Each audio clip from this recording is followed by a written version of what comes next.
I thought you were dead. Oh, you should have known better. There's no keeping a burger like me down. Then I'll just have to try harder. Lights. Ooh, not this time. I've got myself a flashlight. And a crew!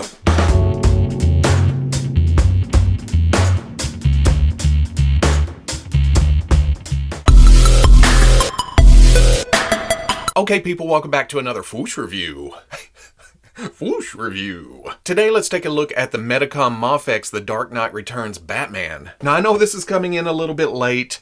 I don't know how long I've had this, but there's been stuff happening in the world of toys. And honestly, I can't keep up anymore. It's crazy how much stuff's coming out at the moment. But I really like the MAFEX Hush Batman, so I thought, oh, before I pre-order that Dark Knight Returns Batman with Carrie Kelly Robin, let's see how this Dark Knight Returns Batman came out. How many times am I going to say Dark Knight Returns Batman? Dark Knight Returns Batman. Looking at the package, we're used to the MAFEX line having kind of this cheap quality to it. I don't know, it just seems like you'd find it on the shelf at a Dollar General or something. But even though they didn't really change up where they put pictures and logos and names and such, you put anything in black and white and it's going to make it just a little bit more fancy. Big window showing most of what you get in the package. Promotional shot, DC, Dark Knight Returns, MAFEX. On the side, same thing, just in a different order. On the back, more pretty promotional shots and Batman, Dark Knight Returns, some option heads. Quit spying on me, creepy bear. On the side, another promotional shot, Dark Knight Returns,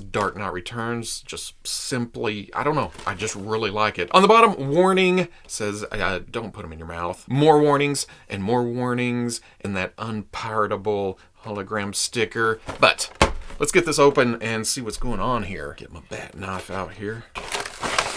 Oh, look at that, the artwork in the back. I think I saw it through, but I didn't realize it was the whole inside. This is just part of the packaging. Taped to the back, we have the MAFEX stand. And usually I don't care for the MAFEX stand. It's just, I don't know. It's a little bit loosey-goosey, but if you take it and tighten the screws, let's see what that does. That's not bad. It could probably hold some weight, but I wish this was spring-loaded or something. Oh, well, there's a screw right there, too. Why haven't I ever noticed that before? Oh, that is tighter. Maybe that will hold the figure. But it's not very tall.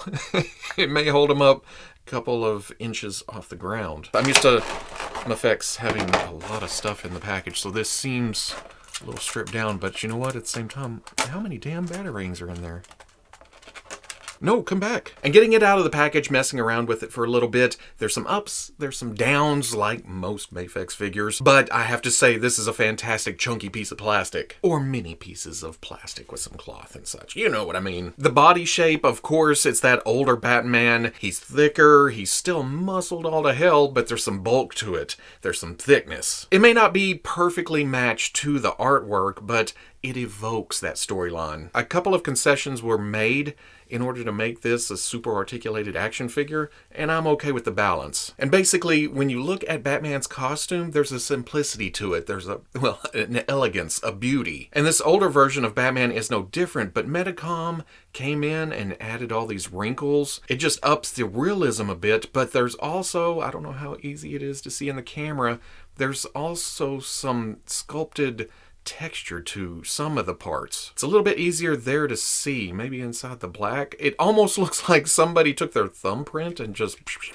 But you can tell that they were very methodical in where they put it. They almost follow the musculature high points, and for lack of a better comparison, it gives it a topographical map feel, where it's a plain surface and they sculpted the muscles in, but those help make them pop out just a bit more. It's almost a subconscious thing when you're looking at it. And then on the back under the cape just follows that same amount of detail. Nice wrinklage, costume stretching between muscles. Yeah, they did a great job here. They did that extra detail inside the bat symbol, but not so much on the gloves and the boots, or the crotch piece, really. I think they were purposely left that way to add contrast between the grays and the blacks. I love the detail work on the utility belt. Each pouch is unique in where the little latch is set up, or even two latches, and that goes all the way around. And while the grays and the blacks lack detail paint, they came in with a dry brush or a wash right here just to make these punch up a bit. It adds some age to them, like these have been around for a long, long time. And then up on the head, it's not as grizzled as I thought it would be. It's actually a bit smooth, especially with this extra texture down here. But at the same time, that is definitely Dark Knight Returns Batman. He's seen some stuff. He's been through some stuff. There's no denying it. I dig the short ears on, well, any version of Batman, really. And then the furrowed brow, you can see that when the light hits it just right. There may be a subtle shade inside the mouth, but otherwise, that's just skin tone, some white for the eyes, and then the black from the rest of the body. The cape setup, though, after Hush Batman, a lot of people were worried that they'd go as overboard as they did with Hush, but this is a bit more subdued. Same setup where there's a plastic cover piece on top that is actually glued in the front, but some flex in the back. It kind of rides. And then there's a wire running down the front of each side, so you can just put it wherever you want to go. There is pleats in it that gives it a kind of folded feel, but it's also wrinkled from being in the package. And I thought about kind of ironing it or steaming it or something, but I'm afraid the pleats would go away too, that it would just be one big flat cape, and I kind of like the look of that. Those wires are attached in the front right here.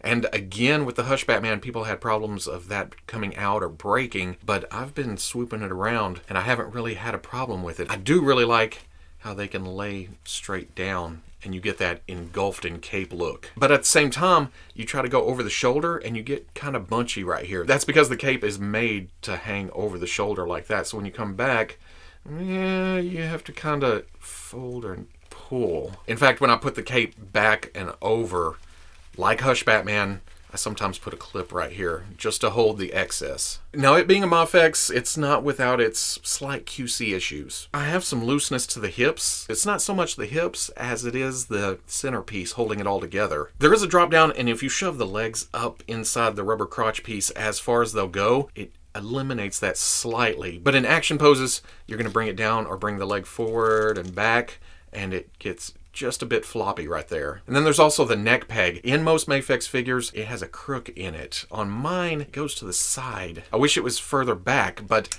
I've messed with this, and the bottom neck ball is so tight. I've pushed it to the point where I'm bending the bar a bit, and it just will not go. I turned the neck down at the bottom in here, but it actually has a sculpt showing which way goes forward. So, you put that on. It still goes where I want it to go, but I feel like if it was pointing back, I could look up some more. And I think it's engineered like that to be able to turn around so you can put the crook forward and maybe look down better. Because when we're talking about articulation, that is a dumbbell up on top, again with that bend in it, and a ball joint down at the bottom of the neck. But with all that, he doesn't really look down much. But can look up, and you hear that, right? Oh, that's always kind of, I need to get some shock oil or something. Oh, so much tilt.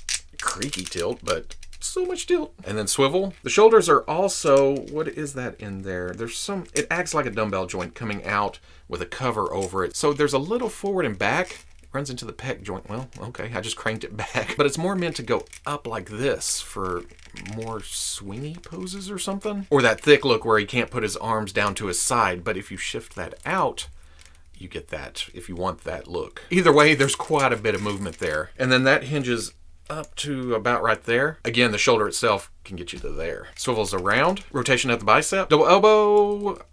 For a guy this thick, that's not bad. Swivel hinge swivel at the wrist, so you have some hinge, and if you move it around, you can get side to side. Now there's either a ball or a dumbbell at the mid-torso. You can get some back with it, some tilt, but there's also a ball joint at the waist that helps things along, so you can get a little crunch. It wants to stick. There we go.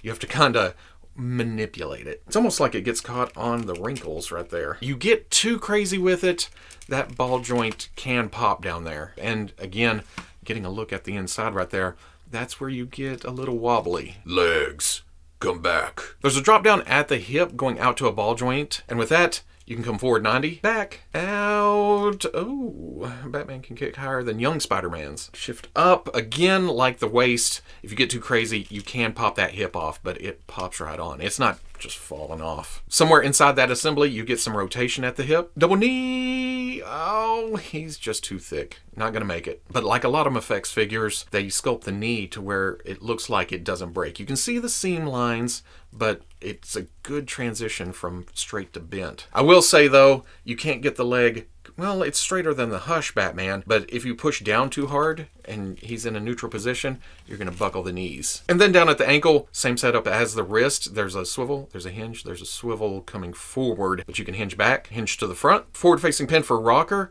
but they do have this piece hanging down right here to kind of hide the articulation, which I really like. And you don't really need to rock to the outside. It's all to the inside, so that works for me. And then a toe joint comes up to there. For accessories, Batman comes with quite a few hands. He comes with 2 fists. He comes with 2 splayed out hands. He's got 2 kind of relaxed hands, but the middle 2 fingers are attached. He has 2 grip hands, but the fingers are all spread apart. And then he has 2 almost fist hands where the thumb has a gap in it. Swapping hands out, not a big deal. Medicom doesn't really put mushroom pegs on there, so it doesn't pop. It's more of a friction hold. And because the 2 fists came on it in the package, it's a good grip, but it's not going to just fall off on you. But putting the other hands on, since they weren't on it in the package and the peg hasn't stretched out the hole yet, they can be tight. Now the almost fists with the gap in the thumb, that's to hold the cape. You can kind of thread it through that gap and then he can have it, you know, gliding or holding it down, whatever. But then he also comes with 8 batarangs. And at first I thought, why the hell does he need 8 batarangs? And then I realized, oh, those fingers are spread out on, well, he has 2 spread out hands. They're a little small and you gotta kinda press them in. And then once you have one in, you're avoiding it, trying to get the next one in, and if you're old and blonde and shaky, it may take a bit. But if nothing else, you can put it between the thumb and the forefinger, and he can hold just 1 or 2 or however many you want to put in there. And I guess if you want to, you can take that relaxed hand and put some in there too. Will that stay? Yeah, that'll stay. Now, besides the stoic Batman head, which really does look good, there's an alternate gritting teeth head too. And really, besides being able to see the teeth and him exerting himself a bit more, from the nose up, it's almost, well, if I didn't know any better, I would say it's the same sculpt. Well, maybe the cheek under the cowl does go up into the eyes just a bit more, maybe a little bit more brow. They're close, but they're different enough. Problem I'm having though, this one, you get on there, oh, that's really, really tight, and I'd hate that looking like that. You know, I'm always afraid I'm going to break that peg. But once you pop it on, it is not coming off. Well, unless you do it yourself. Batman stands at 6 7/8 to the top of his head and then 6 1/2 to the top of the ears, which puts him taller and thicker than the MAFEX Hush Batman and the Superman vs. Batman Batman. But it's actually fairly comparable with other versions of the old, grizzled Dark Knight Returns Batman, like the Mattel one that uses the Masters of the Universe body, and the recent Mezco 1/12 Collective Taco Supreme Night Batman. But to give you an idea of how big he is compared to our usual 1/12 scale stuff, here's the Hasbro Star Wars Black Series Stormtrooper and the Marvel Legends Black Panther. So at the end of the day, another solid Batman release from Medicom. When I first got it out of the package, I thought, oh, it's a little light on accessories and it seems a bit stripped down, but the more I've messed with it, the more I've gotten some poses, the more I figure out the little ins and outs of the figure. It's almost, well, I don't know, I can't say that. It almost takes the place of the MAFEX Hush Batman. And the Hush Batman is my Batman. That's the one I put on my shelf and I'm like, oh, okay, I don't ever need another Batman again. I get to this and I needed another Batman, apparently. It's a good thing that they're so different in looks. I mean, I can say, oh, this is a young in his prime Batman. This is an old, not so much in his prime, but you still don't want to mess with him Batman. With the Hush Batman, some people had a problem with the peg snapping on the front of the plastic cape cover around the neck, and that was just because of the sheer amount of fabric they stuffed in there. That's not as much of a problem here. There's still a bit of cape, and it likes to ride up in places a little bit, but if you didn't like the Hush Batman cape, give this one a shot. Well, I mean, it's a different Batman figure. If you're into the Dark Knight Returns version of Batman, and you didn't like that cape, and here you go. And now I want the Carrie Kelly Robin to go with this, but it comes with another version of this Batman, so, oh, Medicom. So much like Hush Batman, and like I just said, that's now my Batman on the shelf. These are kind of expensive, But at the same time, I feel like I don't need another Batman ever. And for either Hush and now this one. So I feel like it's worth it. But if you enjoyed the review, comment, like, subscribe. Much love to the plus. If you're interested in... God. If you're interested in seeing videos early or just in a position to help out the channel, patreon.com. But wherever you may be watching this, I'll always catch you on the Fwoosh. I do wish there was a hand that would just hold one Batarang between the finger and the thumb. You can kind of do that with the cape holding hand, but it looks more like he's holding it with his knuckle. It's not natural. It doesn't feel right, but I guess I could fake it if I really needed to.